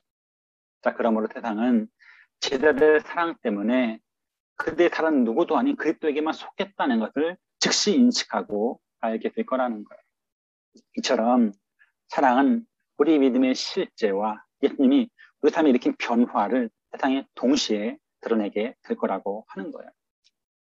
자, 두 번째, 모든 제자는 이 사랑을 드러내야만 합니다. 만약 이것이 세상과 제자 사이의 차이점을 나타내는 것이라면 제자에게는 선택의 여지가 없어요. 사랑은 우월한 신자가 열등한 신자에 비해서 얼마나 훌륭한 측량하는 기준이 아니라는 거예요. 다시 말하면 제자라면 누구나 형제를, 자매를, 우리 이웃을, 심지어 원수까지도 사랑해야 한다고 하는 것이죠. 도리어 사랑은 참된 신자가 세상으로부터 구별되는 기준이라고 할 수가 있어요. 이 사랑은 어떤 특별한 계급의 신자에게 주어진 표지가 아니라 보통 신자, 다시 말하면 참 신자, 누구나 제자라면 꼭 갖고 있어야 되는 표지라고 하는 것이죠. 자연의 그 어떤 것도 이 사랑을 일으키지 못합니다. 그것도 오직 하나님에게서 난 사람만이 경험할 수 있고 또한 경험해야 한다고 하는 것이죠. 그것은 너희가 사랑하면 이라는 조건적 진술이 만족되어야 되는 그런 기준이라고 하는 것이죠. 사랑은요, 사람이 더 이상 옛 세상에 속했지 않았다는 것을 알려주는 기준입니다. 따라서 서로 사랑한다는 것은 기독교적 제자들의 증명이고 그것을 드러내는 표지라고 할 수가 있어요. 자, 제자, 곧 참된 신자의 세 번째 표지는 뭐냐면 열매를 맺는 것입니다. 예수님은 너희가 열매를 많이 맺으면 내 아버지께서 영광을 받으실 것이요 너희는 내 제자가 되리라고 말씀하셨습니다. 참된 신자, 다시 말하면 제자는 열매를 맺을 거예요. 왜냐하면 가지가 정말로 포도나무에 붙어 있으면 이 가지에 참 생명이 전달되기 때문입니다. 여러분, 저는 이제 사역자예요. 교회에서 간사로 지금 이제 거의 30여 년 가까이 일을 하고 있는데, 제가 이제 매년 정기 인사위원회 합니다. 그러면 수습간사가 사역간사가 되고, 첫 번째 텀을 마친 간사가 두 번째 텀에 들어가고, 두 번째 텀을 마친 간사가 세 텀에 들어가거든요. 그때마다 제가 이제 소명을 점검하고 인터뷰를 해요. 인터뷰를 진행하면 그 어린 간사들, 젊은 간사들이 가장 많이 고민하는 게 뭐냐면 열매 없음 때문에 고민합니다. 내가 1000명에게 복음을 전했는데 단 한 사람도 회심하지 않았습니다. 내가 1년을 씨름했는데 그 친구가 성장하지 않습니다. 그런 열매 없음 때문에 고통받고 힘들어요. 제가 빙그레 웃으면서 그 젊은 사역자에게 이렇게 말합니다. A모 간사야, B모 간사야, 너 정말 예수님께 꼭 붙어 있었니? 라고 묻는 거. 가지가 포도나무에 붙어 있을 때만 열매를 맺는데 우리가 포도나무에 떨어지게 되면 죽는 거잖아요. 말라 비틀어지는 거예요. 그러니까 주님께로부터 이탈된 가지는 절대로 열매를 맺을 수 없다고 하는 거예요. 그동안 우리가 열매를 맺지 못했던 가장 큰 이유는 뭐냐면 내 힘으로, 내 스스로 무언가 하려고 했기 때문에 열매를 맺지 못하는 것이죠. 우리가 할 일은 예수님께 꼭 붙어 있는 것이라고 하는 것이죠. 신앙을 고백하는 신자라도 그 예수님에게 거짓으로 붙어 있거나 붙어 있지 않으면 열매를 맺지 못할 것입니다. 왜냐하면 가지가 포도나무에 붙어 있지 않으면 열매를 맺게 하는 생명이 포도나무에서 가지로 전달될 수 없기 때문이죠. 결국 열매 맺지 못하는 가지는 풀에 던져질 것인데 이것은 불신자의 최후에 대한 일관된 묘사라고 할 수가 있어요. 자, 이 연구를 위해 특별히 15장 8절의 두 번째 부분이 무척 중요합니다. 특히 이 신화로 시작하는 절에 초점을 맞출 때 그러합니다. 초대 교부들 다수와 현대 주도가들 다수가 이 NASB와 NIV의 번역, 즉 너희가 열매를 맺는 것이 내 아버지의 영광이며 너희를 나의 제자로 보여주는 것이다라는 해석을 따르게 됩니다. 다시 말하면 보통 신화는 어떻게 해석하냐면 in order to로 해석합니다. 어떤 목적으로 해석을 많이 해요. 여기서는 목적이라기보다는 결과라고 보는 것이 좋다라는 것이죠. 예를 들면 레이먼드 브라운이 이렇게 말합니다. 듣는 자들이 열매를 맺을 때 그들이 그의 제자가 된다는 것은 조건적 의미가 아니라는 거죠. 열매를 맺음으로 그들 자신들이 제자임을 보여준다. 결과라는 의미라고 하는 것이죠. 결국 제자이거나 제자가 되는 것, 즉 being a disciple 혹은 becoming a disciple은 예수님 안에 머물러 있는 것과 동일하다고 하는 것이죠. 즉 8절은 제자도란 정적인 것이 아니라 동적인 것, 즉 성장하고 발전하는 것이라는 의미를 담고 있습니다. 참된 제자는요, 언제나 더 온전한 제자가 되어가고 있는 거예요. 제가 아까 말씀드렸잖아요. 어제와 오늘이 달라야 한다고. 적어도 1년 전보다 지금의 내가 성장하고 있어야 된다. 우리는 이 제자도, discipleship이라고 하는 건 굉장히 다이나믹한, 역동적인 개념이라는 거예요. 어떤 멈춰서 있는 정체된 개념이 전혀 아니라고 하는 것이죠. 참된 제자는 오늘도 언제나 점점 더 온전한 제자가 되어가고 있어야 한다는 거예요. 요한은 여기서 열매 맺는 것이 제자의 외적이며 가시적인 표지라는 것을 강조하고 있어요. 이것은 8장 31절과 10장 34절 말씀하고도 연결되어야 한다는 것이죠. 다시 말하면 15장의 열매 맺는 삶, 13장의 서로 사랑하는 삶, 8장의 말씀에 거하는 삶, 이 세 가지는 쭉 다 연결되어 있다고 하는 것이죠. 사람은 구원을 위해서 예수님 말씀에 거함으로써 제자가 됩니다. 이 새로운 제자들은 삶의 모든 영역에서 예수님 말씀에 지속적으로 머문다는 특징을 갖고 있죠. 자, 제자들은 주님의 사랑에 지극히 감동한 나머지 다른 제자들을 사랑할 것이고 그들은 예수님에게 붙어 있기 때문에 주님의 생명이 그들에게 흘러들어가서 열매를 맺게 될 것이라고 하는 것이죠. 이제 적용점을 나누고 마치려고 합니다. 자, 요한은 구원을 얻기 위해서 예수님을 믿으면 제자가 된다라는 것을 분명히 보여주고 있어요. 다시 말하면 제자 훈련 1단계, CC의 10스텝 이런 거 맞춰 제자가 되는 게 아니라는 거야. 예수님을 믿으면 뭐가 된다? 제자가 된다는 것을 분명히 보여주고 있습니다. 또한 요한은 제자들이 참된 제자들의 증거로서 예수님의 생명의 표대를 지닌다는 것을 의미하죠. 예수님을 믿으면 그 안에 뭐가 있어요? 당연히 생명이 있단 말이에요. 살아있는 존재가 되었다고 하는 것이죠. 첫째, 구원을 얻기 위해서 예수님에 대한 참된 신앙을 가지면 예수님의 제자가 된다는 그분의 메시지에 우리는 조심스럽게 귀를 기울여야 됩니다.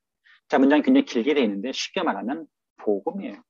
우리가 복음에 귀를 기울일 필요가 있다고 하는 것이죠. 예수를 믿으면 구원을 받습니다.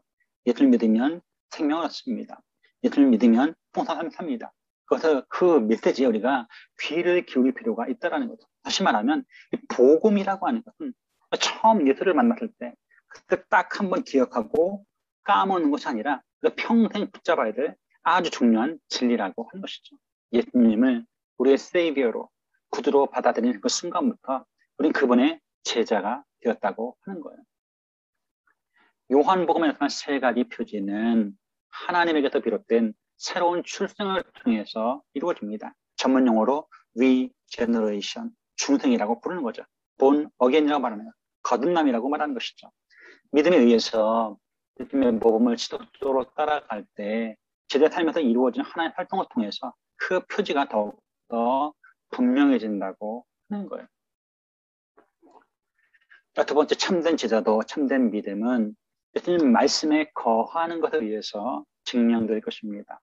예수님의 말씀을 삶의 전 영역을 위한 진리로 붙잡고 가는 제자들에게서 참 믿음의 증거가 보일 것이라고 하는 것이죠. 오해가 없기를 바라요. 우리가 교회 안에서만 말씀에 거해서는 안 된다는 것이죠. 우리는 세상 속에서도 말씀에 거할 필요가 있다라는 거예요. 주님, 우리는 삶의 전 영역을 위한 진리의 말씀으로 성경을 우리에게 허락하신 거예요. 참된 제자들은 영생에 대한 예수님의 말씀에 거하는 것으로부터 시작되며 그 결국은 결국 뭡니까? 구원이라고 하는 것이죠. 그러나 예수님 말씀에 거하는 것이 모든 삶을 위한 기준이 된다는 점 특별히 기억할 필요가 있습니다. 자, 중요한 신뢰 중에 하나가 뭐냐면 바로 성공의 문제라고 하는 거예요. 그럼 작년 한 해 동안 한국 사회를 강타했던 그러니까 2030 혹은 3040 세대를 강타했던 이슈가 있습니다. 두 가지 유형어가 엄청나게 유행했는데 첫 번째는 영끌이라는 단어 또는 비투라는 단어가 유행했습니다. 영어까지 끌어서 집을 사는 거죠. 빚을 내서 주식에 투자하거나 비트코인을 사는 겁니다. 그것이 성공의 문제라고 생각하고 이것이 바로 세상이 우리에게 주는 강력한 유혹이라고 하는 것이죠. 세상은 성공에 대해서 상당히 다양한 정의를 내리고 있는데 안타깝게도 이 성공에 대한 세상의 기준이 우리를 포로로 삼고 있다고 하는 거예요. 저희 교회는 100% 젊은 세대의 그 성도들 추석하고 있습니다. 가장 어린 친구가 20살이에요. 가장 많은 친구가 제 목사 부부를 제외하면 35입니다. 그러니까 20대, 30대 후반 정도의 친구들 교회 다니고 있는데 자, 그런 친구들이 만약 나눈 대화가 늘 주식 이야기하고 늘 집 이야기하고 늘 비트코인 얘기한다고 한다면 그건 절망적이라는 거예요. 왜?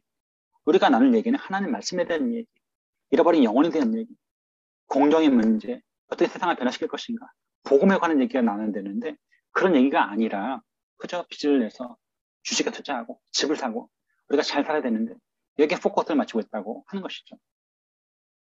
하지만 그리스도인에게는 예수님 말씀에 거하는 것이 예수님 안에서 성공 개념을 찾는다는 것을 의미합니다. 우리는 성공과 가치를 예수님만이 참된 가치를 가진다고 말한 것을 찾습니다. 너희는 먼저 그의 나라와 그의 의를 구하라고 말씀하고 있어요. 세상은 성공을 추구하지만 우리는 가치를 추구한다는 거예요. 세상은 잘 살기를 원하지만 우리는 바르게 사는 것을 추구한다는 거예요. 한국교회를 이끌어가는 목사님 중에 김동호 목사님이라고 계세요. 아시는 분은 많을 텐데 김동호 목사님 개인적으로 좋아하는데 존경하는데 그분이 하신 말씀 중에 이런 어록이 하나 있습니다. 그게 뭐냐면 한국 사람들은 이 잘 사는 문제를 오해하고 있다는 거죠. 잘 산다는 문제를 부자가 되는 것, 위치의 개념으로 오해하고 있다는 거죠. 하지만 잘 사는 것은 특별히 성경에서는 그것이 아니라는 거죠. 성경 우리에게 바르게 살아가는 것, 말씀대로 살아가는 것, 이것이 바로 성공한 것이고 의미 있는 것이고 가치 있다고 말씀하고 있는 것이죠. 두 번째 신뢰가 뭐냐면 바로 자상의 문제야. 죄는 우리 자신에 대한 온갖 거짓말을 우리에게 넣어주려고 했었지만 예수님 안에 거한다라고 하는 것은 예수님 우리에 대해서 말씀하신 대로 산다는 것을 의미하죠. 코로나가 강타하고 나서 가뜩이나 불안한 사회, 가뜩이나 분노한 사회에 뭐가 더 심해졌습니까? 우울증이 심해진 거예요. 죽고 싶다가 심해진 것이고 수많은 젊은이들이 오늘도 자살을 선택하고 있습니다. 이 셀프 이스템이 무너져 내린 거예요. 한국 사회에 분노하고 있다는 거예요. 캐나다 살든지 한국에 살든지 우리가 건강한 자상을 갖고 있지 못하다면 이것은 굉장히 심각하다고 할 수가 있는 것이죠.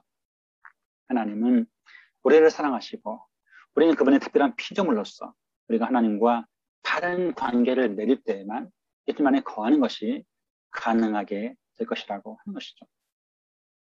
자, 세 번째 초대교회 사랑은요, 구별되는 표지였습니다. 교회는 세상으로부터 박해와 추방을 경험했지만 이 고난이 교회 내에 어떤 갈등이나 두려움을 일으키지는 않았다고 하는 거예요. 자, 오히려 그런 고난이 사랑의 교제를 이루었습니다. 세상은요, 바로 그 사랑에 주목했고 그 사랑 때문에 교회는 우뚝 섰습니다. 교회 사랑은 세상이 지금껏 본 적이 없는 현상이었다고 하는 거예요. 여러분, 그때뿐만 아니고 지금도 마찬가지예요.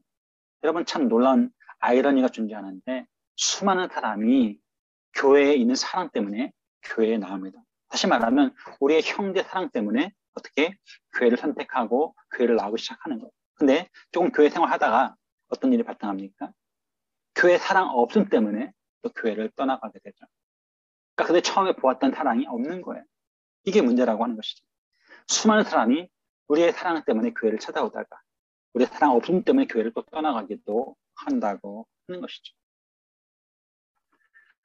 서로를 향한 제자들의 사랑은 그들이 세상의 제자가 아니라 예수님의 제자라는 것을 증명하고 있어요. 우리는요, 세상의 제자가 아니에요. 우리는 예수님의 제자고 예수님을 기쁘시게 하는 그런 제자라고 하는 것이죠.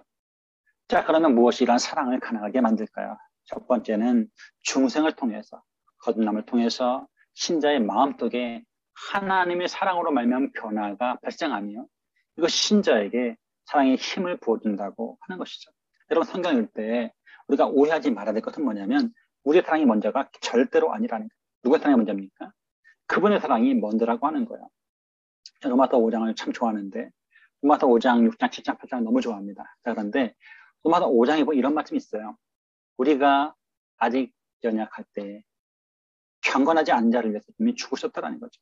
8절에 보면 우리가 아직 죄인 됐을 때 하나님께서 자기 아들을 내어주심으로 우리를 향한 하나님의 사랑을 보셨다라는 거예요. 10절에 보면 우리가 원수 되었을 때 하나님 역시 또 자기 아들을 죽으셨다라는 거예요. 그런데 거기서 한동안 이해하지 못했던 말씀 바로 8절이었습니다. 우리가 아직 죄인 됐을 때 그리스도께서 우리를 위하여 죽으심으로 하나님께서 우리에게 자기 사랑을 확증하셨다라는 거예요. 자, 죽으신 분은 예수님이신데 확증된 사랑은 하나님의 사랑이에요. 자, 그런데 싱거들은 절대 이해하지 못하는 본문이 바로 이 8절입니다. 자, 어떤 부모가 자기 아들을 죽입니까? 차라리 부모가 죽지. 차라리 그만큼 자기 아들을 내어주시기까지 하나님 우리를 사랑하셨다는 거예요. 그런데 6절과 8절과 10절에 공통으로 나오는 말이 뭐냐면 아직이에요. 우리가 아직 연약할 때, 우리가 아직 죄인 됐을 때, 우리가 하나님과 원수 되었을 때 하나님 먼저 십자가를 통해서 우리를 사랑하셨다는 거죠. 하나님의 사랑이 언제나 먼저였어요. 그분의 사랑이 우리에게 부어진 바 됐고 그것이 우리가 어때요? 흘려보내는 게 바로 우리의 형제 사랑이라고 하는 것이죠. 그 다음에 중생한 마음이 이제 하나님으로부터 무한한 사랑을 공급받으며 그럼으로써 지속해 사랑을 쏟아낼 수가 있다고 하는 것입니다.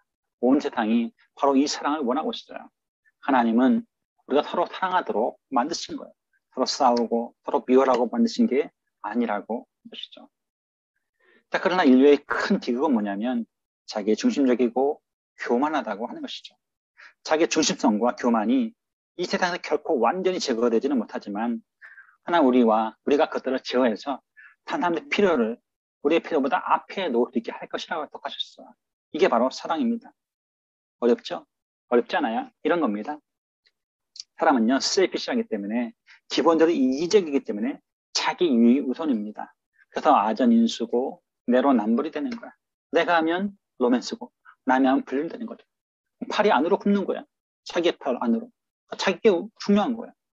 하지만 성경의 원리는, 기독교의 원리는, 제자의 원리는 철저하게 자기 유익보다 남의 유익을 우선하는 겁니다. 이게 뭐예요? 이게 바로 제자도라고 하는 것이죠. 이게 바로 사랑이라고 하는 거예요. 가장 쉽게 정의하자면 손해보시라는 거예요. 우리가 너무 계산에 빠르면 안 돼요. 우리 제자들은요, 신자들은 손해볼 수 있다는 거예요. 손해보는 사랑. 그것이 바로 제자의 표지라고 하는 것이죠.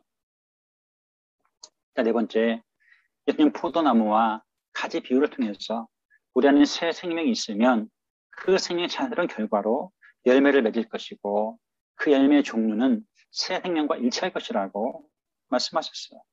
죽은 가지는요, 열매를 맺지 못합니다. 결국 우리가 포도나무에 꼭 붙어 있으면 우리는 열매를 맺게 될 것이라고 하시죠. 자, 개인적으로 우리의 책임은 뭐냐면 말씀으로 우리 자신에게 양분을 공급하고 생명의 물을 마시며 햇볕을 쬐고 생명까지 담는 것이지 하면서 우리 세상 요소들부터 보호할 필요가 있다고 하는 거예요. 저는 이제 젊은 친구들하고 이제 많이 지내다 보니까 아주 실제적인 가르침을 줄 때가 많거든요. 예를 들면 이런 거예요. 하나 우리에게 많은 것도 선물로 주셨다. 예를 들면 시간을 선물로 주셨고, 하나 우리에게 물질을 선물로 주셨고, 우리에게 은사를 선물로 주셨다. 근데 또 뭐도 주셨냐면 우리에게 몸도 주셨다. 그래서 네 가지 설명하면서 실제 설명하는 거예요. 그러면서 제가 만든 신조어 중에 어떤 게 이런 말이 있어요. 비 많은 죄다. 이런 말 합니다. 비 많은 죄다. 그러니까 우리가 필요 이상으로 과식하는 거죠. 먹을 만큼만 먹어야 되는데 이 식욕이 죄를 부르는 거예요. 탐욕을 부르는 거예요. 많이 먹는 거예요. 또 한 100g만 먹으면 되는데 200g 먹는 거예요. 굳이 배 터지게 먹어야 탈 것 같다고 생각하는 거죠. 비 많은 죄라는 거예요. 제 얘기는 뭐냐면 우리가 이 하나님의 말씀으로 건강한 균형 상태, 영양 상태를 유지할 필요가 있다는 거죠. 성경 66권 중에 편식한 성경이 있어서는 안 된다는 거죠. 여러분 우리가 늘 보는 말씀이 있어요. 뭐 창세기라든지 출애굽기라든지 신명기라든지 또는 뭐 시편이라든지 뭐 이사야라든지 또 복음서라든지 절대로 안 보는 본문이 있어요. 뭐 에스겔 어렵거든요. 계시록 무슨 불세요? 우리 여러분 이번 지난 학기 이한도 박사님 통해서 많이 배우셨겠지만 좀 불편하고 어려운 본문들이 있다라는 거예요. 그게 아니라 성경 66권을 두루두루 골고루 편식하지 말고 잘근잘근 잘 씹어서 씹는다는 게 뭡니까? 그게 바로 묵상이에요. 성경에서 묵상이란 말은 뭐냐면 그 말씀을 차근차근 씹어서 내 것으로 만들라는 거죠. 자기 자신의 양분을 공급하고 생명물을 마시고 햇볕을 쬐고 그러면서 이 세상으로부터 구별된 삶을 살아내라는 거예요. 이게 바로 개인적인 책임이에요. 자, 그런가 하면 뭐가 있어요? 공동체적인 책임도 있다라고 하는 것이죠. 공동체적으로의 책임은 뭐냐면 다른 나무들에게 열매가 맺히는 환경을 제공해서 양육하고 돌보는 것입니다. 우리 열매를 맺으라고 할 때 최소한 세 가지 열매를 기대할 수가 있습니다. 첫 번째는 뭡니까? 성령의 열매야. 갈라디아서 5장 22, 23절에 나오는 사랑과 희락과 화평과 자비와 양선과 오래 참음과 충성과 온유와 절제, 이 9가지 열매, 사실상 하나의 성령의 열매, 사랑의 열매, 그리스도의 열매를 맺으라는 것이죠. 이 성령의 열매는 뭡니까? 철저하게 인격적인 거예요. 우리 삶에, 우리의 성품에, 우리의 인격에 변화가 나타난다는 거죠. 예수를 믿으면 가난한 삶을 살아내야 되는 거예요. 두 번째는 뭘까요? 전도 열매야. 전도 열매. 너무나 당연하죠. 자, 예수 믿는 신자가 우리가 복음을 들을 때 돈 내고 받았습니까? 아니에요. 복음은 공짜입니다. 아주 값진 것임에도 불구하고 우리는 공짜로 그것을 받았어요. 예수님이 어마어마한 십자가 희생의 대가를 지불하고 우리의 복음이 전달되었는데 우리는 그것을 거저 받은 거예요. 거저 받았더니 거저 주는 것이 마땅하지 않겠습니까? 예수께서 이 땅에 오신 이유가 뭐야? 잃어버린 자를 찾아 구원하시려고 이 땅에 오신 거예요. 그렇다면 우리도 마찬가지로 전도 열매를 맺어야 될 것입니다. 저는 어릴 때 이제 모태신앙이다 보니까 주일학교도 이렇게 배웠거든요. 천국에 아무것도 못 갖고 간다는 거예요. 하지만 그 말은 틀렸습니다. 천국에 가져갈 수 있는 게 있어요. 누굴까요? 내가 전도한 사람들을 데려갈 수 있습니다. 내가 전도한 사람들, 내가 양육한 사람들. 여러분, 한 영혼 정말 천하보다 귀합니다. 전도 열매를 꼭 맺으시기를 바라겠어요. 마지막 세 번째는 선행의 열매야. 하나님 우리가 착한 일을 많이 하라고 부르셨는데 그 착한 일은 세상에서 말하는 그런 착한 일이 아니라고 하는 거예요. 여기서 말하는 선행이란 뭐냐면 하나님을 기쁘시게 하는 구원의 선한 열매들을 의미한다고 하는 것이죠. 30여 년 가까이 선교단체와 또 지역교회에서 사역하면서 제가 내린 결론은 뭐냐면 제자도가 하나의 프로그램이 아니라는 거예요. 너무나 많은 분들이 오해하고 있어요. 제자도가 CC의 텐트를 끝마치고 또 오늘의 교회 제자훈련을 마치고 사랑의 교회 제자훈련 세미나를 마치면 제자가 되는 양 잘못 오해하고 있다고 하는 것이죠. 하지만 제자도는 그런 프로그램이 아니라고 하는 것이죠. 제자도는 뭐냐면 교회의 목표이자 신자의 생활 양식이라고 하는 것이죠. 다시 말하면 제자도 The Way of Disciple이라는 건 뭐예요? Way 자체가 뭐예요? 삶의 생활 양식입니다. 생활 방식을 의미하는 것이죠. 이 원은 저희 주의됨의 3대 특질입니다. 여러분, 저희 학원 보고만 안에, 한국에서 활동한 학원 보고만 안에 13개 단체가 활동하고 있는데, 이 13개 단체의 강령은 아주 비슷합니다. CC 경우는 전도, 육성, 파송이에요. 그리고 IBF는 전도, 제자도, 선교입니다. JDM은 복음 전파, 제자훈련, 세계 선교예요. 똑같습니다. 이 강령은 다를 수가 없어요. 왜요? CC가 되었든, IBF가 되었든, JDM이 되었든, 공통점은 뭡니까? 캠퍼스에서 활동하는 학생 선교단체예요. 그러니 학생 선교단체가 갖고 있는 목적, 갖고 있는 비전, 갖고 있는 강령이 다를 수가 없다는 거죠. 결국 전도하는 것이고, 결국 양육하는 것이고, 결국 선교하는 것이 바로 선교단체의 공통된 특징이라는 거예요. 다만 JDM을 JDM답게 만든 특질이 뭐냐라고 했을 때 저는 이 세 가지를 말씀드려요. 첫 번째는 뭐냐면 성경적 삶을 추구하는 것입니다. 저희 JDM에 훈련받는 친구들은 성경을 많이 한 친구들이 아닌가, 성경을 많이 암송한 친구들이 아닌가, 성경대로 순종하는 지자들을 키워내기를 원하는 것입니다. 저희 JDM 친구들 뭘 강조하냐면 가족 공동체를 엄청나게 강조합니다. 자, 복음서에 보면 누가 내 가족이라고 말씀했습니까? 주의 말씀을 순종하는 자가 우리의 가족이라고 말하고 있어요. 점점 세상이 파편화되면서 또 개체화되면서 사람들은 절대적인 혼밥, 혼술, 혼영, 혼공 다 혼자 하고 있습니다. 코로나 때문에 더더구나 그러고 있죠. 사회적 거리두기 해야 되니까. 하지만 성경의 기본적인 원리는 뭐냐면 우리가 하나의 가족이라는 거예요. 죄된 사람만 가족입니까? 저와 여러분도 하나의 가족이라고 하는 거예요. 예수 안에서 우리는 한 가족이 되었다는 거예요. 왜? 우리는 하나님의 말씀을 순종한 사람들이니까. 그 두 번째가 죄된 사람들을 죄된 사람답게 만드는 거예요. 세 번째가 뭐냐면 제자 훈련이에요. 그럼 저희 죄됨의 원래 이름이 뭔지 아세요? 저희 죄됨의 원래 이름이 주님과 작은 무리들의 모임이었어요. 근데 이름이 굉장히 길잖아요. 그래서 초기에는 주님과 작은 무리들의 모임 하다가 줄여서 작은 모임이라고 불렀어요. 요즘은 이제 모임이라고 부릅니다. 그런데 제가 이제 학교에 대학교에 동아리 등록을 하다 보니까 영어 이름이 필요한 거예요. 그래서 만들려는 게 Jesus Disciple Movement입니다. 예수 제자 운동이에요. 이름이 굉장히 촌스럽죠? 여러분 되게 성경같이 뭐가 들어가냐면 F가 들어갑니다. fellowship이 들어가요. 그래서 CMF, IVF, ESF, FC가 있고 물론 FFC 같은 게 조금 다르긴 하지만 되게 무슨 선교회로 끝나요. 저희 모임 이름이 촌스럽게 예수 제자 운동이에요. 이름을 왜 이렇게 만들었을까요? 우리가 운동권이었어요? 그런 거 아닙니다. 우리는 제자 운동을 강조하고 싶은 거예요. 제자 훈련을 강조하고 싶은 거예요. 그래서 저희 JDM을 타 단체와 차별화하는 것은 세 가지 뜻이에요. 그런데 저는 JDM 홍보하려고 나온 게 아니고 지금 성경적 삶을 강조하려고 지금 얘기를 하는 겁니다. 제자도가 뭐냐라고 했을 때 성경 공부가 아니라는 거예요. 제자도가 뭐냐라고 했을 때 결국 제자도는 뭐냐면 프로그램이 아니라는 거예요. 제자도는 성도의 생활 양식이라는 거예요.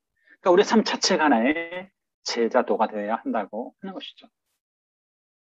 요한복음에 제자도를 연구하면서 가장 먼저 강조해야 되는 것은 뭐냐면 중생, 다시 말하면 거듭남이라고 하는 것이죠.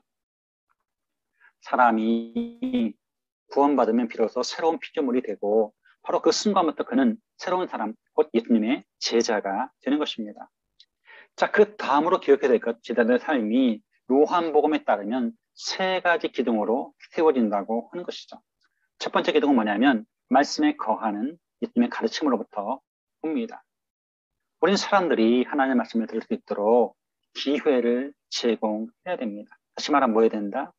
교육해야 한다는 거예요. 교육하고 훈련하고 가르쳐야 한다고 하는 거예요. 여러분 미국 교회에서 실제로 나온 데이터인데요. 오늘날 MZ세대들, 젊은 세대들이 가장 원하는 것 중에 하나가 뭐냐면 목사가 강단에서 성경을 가르쳐달라고 하는 것입니다. 목사가 강단에서 성경을 가르쳐달라고 하는 거예요. 하나님의 말씀을 들을 수 있는 기회를 제공해달라고 하는 거예요. 이 말을 뒤집으면 오늘날 더 이상 한국교회, 세계교회, 미국교회, 캐나다교회 강단에서 뭐가 말씀이 선포되지 않고 있다는 거예요. 말씀이 아니라 다른 것들이 선포되고 있다는 것입니다. 하나님의 말씀이 아닌 다른 자신의 생각, 정치, 이데올로기가 선포되고 있다고 하는 것이죠. 그것이 아니라 하나님의 말씀을 선포할 수 있는, 들을 수 있는 기회를 제공해야 한다고 하는 것이죠. 두 번째는 어떻게 그 말씀이 삶에서 그들 자신의 진리로 주장될 수 있는지를 이해시켜야 한다고 하는 것이죠. 팀 켈러 목사님 잘하는 게 바로 이겁니다. 변증이죠. 변증. 요즘 세대는요. 저희 세대처럼 묻지도 따지도 말고 믿어 안 통합니다. 설명해야 돼요. 그들의 머리로 함대로 이해가 되어야만 믿습니다. 그래서 그들의 용어로 잘 소통하고 설명해 주면서 이해할 수 있도록 설명해 주라는 것이죠. 이게 바로 변증이죠. 세 번째, 그들이 그 삶을 어떻게 살 수 있는지 보여주면서 격려해야 됩니다. 전문용어로 시범이라고 하는데 여러분 시범과 위선은 천지 차이입니다. 위선은 뭐예요? 보여주는 겁니다. 그러니까 보여주기 위해서 어떤 행동을 하는 거예요. 시범은 뭐냐면 자연스럽게 보여지는 겁니다. 제 아내가 인정한 여사친이 하나 있는데 대학교 동기예요. 대학교 동기이고 저랑 같이 이제 엄씨 동문이었기 때문에 이루어질 수 없는 그런 우정을 나눴던 친구가 하나 있어요. 그 친구를 4년 내내 복음을 전했는데 지금까지 예수님 안 믿고 있어요. 굉장히 안타까운 친구인데 제가 그 친구한테 이제 4년 내내 복음을 전하면서 예수 믿어라 라고 했는데 그 친구가 한 말이 걸작입니다. 한 번은 이런 말을 하더라고요. 상서봐, 내가 아직 이해도 안 하고 또 교회도 별로 가고 싶진 않은데 네가 믿는 예수라면 한번 믿어보고 싶다. 그렇게 말하더라는 거죠. 이게 뭐예요? 이게 바로 시범이에요. 제가 보여준 삶, 제가 믿는 신앙, 그 신앙이 그 자매에게 자극이 되었고 격려가 되었다고 하는 거예요. 이게 바로 시범이라고 하는 것이죠. 자, 두 번째 기둥은 뭐냐면 다른 제자들을 사랑하는 것입니다. 자, 우리는 교회와 세상에서 이 사랑의 모범이 되어야 됩니다. 우리의 삶이 빛으로 드러나야 돼요. 우리는 뭡니까? 그리스도의 편지고 그리스도의 향기예요. 자, 그리스도의 향기를 드러내야 되는데 혹시 우리가 그리스도의 악취를 드러내고 있지는 않습니까? 우리 삶이 빛으로 드러나야 되는데 우리가 혹시 어둠을 드러내고 있지는 않느냐라고 하는 것이죠. 사랑에 본을 볼 필요가 있다는 거예요. 자, 두 번째, 가정과 교회에서 사랑으로 양육하는 환경을 제공해야 됩니다. 전문용어로 분위기라고 하죠. 여러분 그 이름만 대면 알만한 수많은 그 사회복지법인들이 있어요. 그런데 그런 뭐 아동을 다루는 사회복지기관들을 보게 되면 뭐 굿네이버스라든가 뭐 초록우산이라든가 이런 단체들이 있거든요. 근데 보게 되면요 깜짝 놀랄 만한 사실이 있습니다. 그런 그 아동복지단체가 가장 많이 하는 사역이 뭐냐면 아동학대 방제 예산의 70%를 씁니다. 그 말은 뭐냐면 그만큼 많은 아동학대가 어디에서? 가정에서 일어나고 있다는 거예요. 그래서 가정과 교회에서 사랑으로 양육할 수 있는 건강한 환경을 제공할 필요가 있습니다. 어쩌면 최고의 제자 훈련은요, 사실은 가정에서 이루어져야 됩니다. 가정이 첫 번째고요, 두 번째가 학교고, 세 번째가 교회일 수 있어요. 어쩌면 우리는 너무 아이들을 교회 안에, 교회 입맛에 맞는 교회 일꾼을 키우고 있다는 것이죠. 그것이 아니라 가정에서 건강한 제자 양육이 일어나고 학교 제대로 된 신앙교육이 일어나고 그러면 세상을 변화시켜 나가야 되는데 학교는 더 이상 공교육을 포기했잖아요. 이런 문제가 발생하고 있다는 거죠. 어쨌든 가정과 교회에서 사랑하고 양육할 수 있는 그런 환경, 분위기를 제공해야 되고요. 세 번째, 사랑이 우리 관계에서 중심이 되어야 됩니다. 다시 말하면 우선순위가 되어야 돼요.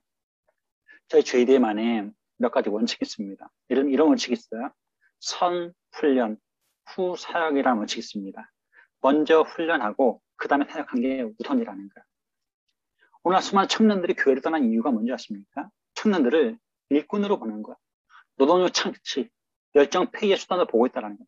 청년들은요, 노동력 착취 수단이 아니에요. 청년들은 양육의 대상이고 돌봄의 대상이라고 하는 거예요. 두 번째 원칙은 뭐냐면 이런 거예요. 우리가 사역하다 보면 일을 망칠 수 있습니다. 그런데 일은 망쳐도 사람을 잃으면 안 됩니다. 일은 망쳐도 사람을 잃으면 안 돼. 이게 뭐예요? 결국 사랑이에요. 그 아이를, 그 지체를 우리가 어떤 사역의 투구로, 어떤 사역의 도구로, 사역의 수단 삼아서는 안 된다고 하는 거죠. 그런 모든 사역들을 통해서 결국 하나님의 사람을 키워내는 것이 우리의 목적이라고 하는 거예요. 일을 망친 한이 있더라도 그 사람을 얻는데, 사랑하는데 더 많은 관심을 둬야 한다고 하는 것이죠. 마지막 네 번째는 우리 모든 행동이 사랑을 반영해야 한다는 것. 그것은 우리가 집중해야 될 것이 무엇인지를 보여주고 있다는 것이죠. 놀라운 사실은 이 사랑이 지금 우리 삶에 퍼져 있는 하나님의 사랑 때문에 자연스럽게 나타난다고 하는 거예요. 저는 이제 모태신앙이라 말씀드렸잖아요. 제가 이제 55년째 믿고 있는데, 이제 성격이 사실 못됐어요. 못됐고, 날카롭게 생겼잖아요. 근데 그렇거든요. 근데 제가 이제 어머니한테 모태신앙이니까, 어머니가 참 온순하시고 겸손하신 분이셨어요. 저한테 겸손과 온유를 평생 가르치셨는데, 저는 어머님을 따라서 신앙생활 하다 보면, 윤태 목사님께 또 배우면서 제 믿음이 문제가 없다 생각했어요. 나는 항상 피해 안 주면서 잘 지낼 거다라고 생각했어요. 그런데 요즘 들어서 최근 몇 년 사이에 미워하는 사람이 생겼어요. 그래서 용서하고 싶지 않은 사람이 생긴 거예요. 원수가 생겼어요. 야, 이거 보면서 저는 굉장히 놀랐습니다. 나도 별 수 없구나. 나도 별 볼일 없는 인간이구나. 라는 걸 깨닫게 됐습니다. 그러니까 용서하는 게 얼마나 어려운지 몰라요. 다시 말하면 내 사랑으로 누군가 사랑하는 게 아니라는 거예요. 내가 누군가 용서하는 게 아니라는 거예요. 하나님의 사랑이 내게 부어질 때 이 사랑이 자연스럽게 흘러나가는 것이라고 하는 것이죠. 자, 세 번째 기둥은 열매를 맺는 것입니다. 자, 사람들이 성령의 일을 이해할 수 있도록 우리가 돕고 성령을 충만하게 받는 방법을 보여주면 제자 개인의 삶에서뿐만 아니라 교회 생활에서도 성령의 열매가 자연스럽게 맺힐 거예요. 자, 마지막 얘기하기 전에 여러분 폰은 어떤 거 드시나요? 저는 삼성충이거든요. 삼성충인데 여러분 아마 애플바들이 많을 것 같아요. 어떤 사람은 삼성을 좋아하고 어떤 사람은 애플을 좋아합니다. 지금은 많이 낮았는데 보조 배터리가 나와서. 근데 과거에 아이폰을 갖고 있는 아이폰 유저들은요. 어디에 붙어 타냐면 저 콘센트에 붙어 탑니다.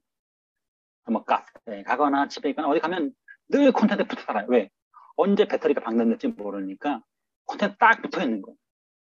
저는 그거를 볼 때마다 실수가 나와요. 실수가 나와요. 왜냐하면 아니 아이폰 방전되는 것은 그렇게 두려워하면서 우리가 성령 충만하지 못한 것에 대해 왜 이렇게 애타함이 없는가라는 것이죠. 아까도 말했지만 once and for all이라는 단어 오직 하나님께만 예수님께만 쓰는 단어예요. 예수님은 단번에 영원한 죽으심 십자가 죽으셨어요. 그러나 우리는 단번에 영원히 성령 충만한 게 아니에요. 성령 충만은 끊임없이 받아야 되는 과제라고 하는 것이죠.